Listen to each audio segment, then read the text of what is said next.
जय श्री राधे कृष्णा मित्रों। आज मैं आपको शनि देव की कहानी सुनाऊंगी।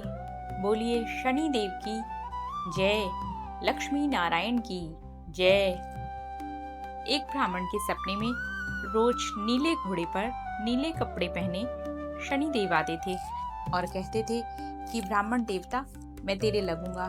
ये सुनकर ब्राह्मण सूखने लग गए। एक दिन ब्राह्मणी ने पूछा कि क्या बात है, आप दिन पर दिन कमजोर क्यों हो रहे हैं? तब ब्राह्मण देव बोले कि एक आदमी नीले घोड़े पर नीले कपड़े पहने मेरे सपने में रोज आते हैं और बोलते हैं कि मैं तेरे लगूंगा। ब्राह्मणी बोली, वे तो शनि देव हैं। इस बार बोले तो आप उनसे कह देना कि लग जाओ, पर 1.25 पहर से ज्यादा नहीं। शनि जी ब्राह्मण के सपने में फिर वैसे ही बोले। ब्राह्मण बोले कि लग जाओ। शनिदेव बोले 7.5 साल के लिए लगूंगा। ये सुनकर ब्राह्मण देव बोले नहीं झेल पाऊंगा प्रभु। शनिदेव बोले 5 साल का लगूंगा। ब्राह्मण फिर बोले नहीं प्रभु, मैं इतना भी नहीं झेल पाऊंगा। शनिदेव बोले 2.5 साल का लगूंगा। ब्राह्मण बोले नहीं प्रभु, मुझ पर रहम करिए, कृपा करिए। शनिदेव बोले 1.25 पहर का तो लगूंगा ही लगूंगा। ब्राह्मण ने हाँ कर दी। अगले दिन सुबह ब्राह्मण ने सब कुछ अपनी पत्नी को बताया और बोला कि मुझे 1.25 पहर की दशा लग गई है। तू मुझे 2 सोने के टके दे दे, मैं जंगल में जाकर पूजा पाठ करूंगा और 1.25 पहर पूरा होने पर घर वापस आ जाऊंगा। तू घर में रहना, बच्चों को भी घर में ही रखना और किसी से झगड़ा मत करना। ऐसा कहकर ब्राह्मण देव जंगल में चले गए और पूजा करने लगे। 1 पहर बीत गया तो ब्राह्मण देव ने सोचा कि 1 पहर तो बीत ही गया है, थोड़ी सी देर की बात है, यह समय तो रास्ते में ही निकल जाएगा। ऐसा सोचकर वे घर की ओर चल पड़े। पर शनि की दशा से आखिर कौन बच पाया है? शनिदेव ने रास्ते में मतीरे लगा दिए। ब्राह्मण ने सोचा बच्चों के लिए मतीरे ले जाता हूँ। उसने माली को आवाज लगाई, पर माली वहां पर नहीं उपस्थित हुए। तो वहां पर उन्होंने एक सोने का टका रखकर मतीरे तोड़ करके अपने थैले में रख लिए और वह आगे बढ़े। तो शनिदेव राजा के सिपाही के रूप में आए और ब्राह्मण देव से कहा कि तेरे थैले में क्या है? तो उसने कहा कि मतीरे हैं। तो सिपाहियों ने कहा कि खोल के दिखाओ। तो उसमें मतीरों की जगह राजा के बेटों के सिर थे। यह देख करके वे सिपाही ब्राह्मण को पकड़ करके राजा के पास ले गए और राजा से कहा कि इसने आपके पुत्रों को मार दिया है, इस थैले में उनके सिर हैं। तो राजा ने कहा कि इसे फांसी पर लटका दो।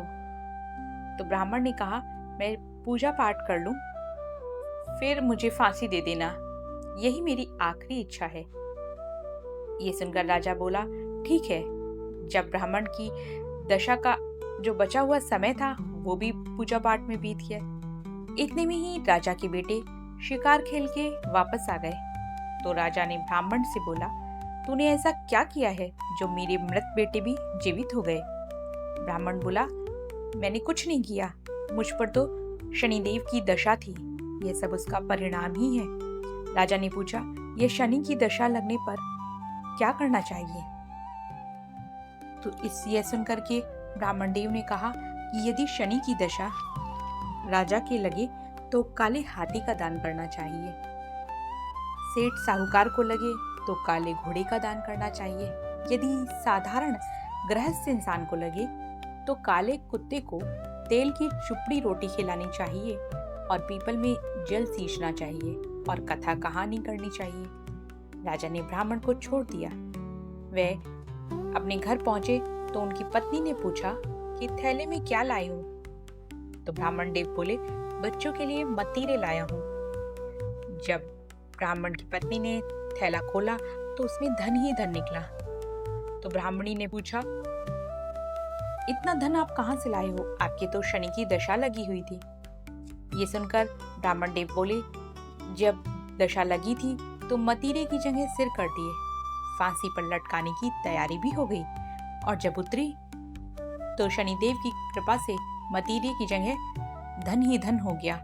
हे शनिदेव, जैसे ब्राह्मण की दशा लगते में करी वैसी किसी की मत करना, और जैसी उतरते में करी वैसी सबकी करना। कहने वाले की, सुनने वाले की, हुंकारा भरने वाले की, अपने सारे परिवार की करना प्रभु, हम सब की करना। शनिदेव के बारे में कहा जाता है कि सांचा देव शनिचर कहियो, जाके पांव सदा ही पड़ियो। शनि देव जी की घड़ी पीढ़ी टल, शनि देव को आसरो, भरियो पीहर सासरो। शनि देव को जोड़ो, कदे ना आवे तोड़ो। शनि देव ध्याऊं, मन इच्छा सो फल पाऊं। संकट में टनहार, कष्ट काटनहार, तीन लोक का नाथ, मनसा पूर्ण करियो। जय शनिदेव, जय लक्ष्मी नारायण की जय।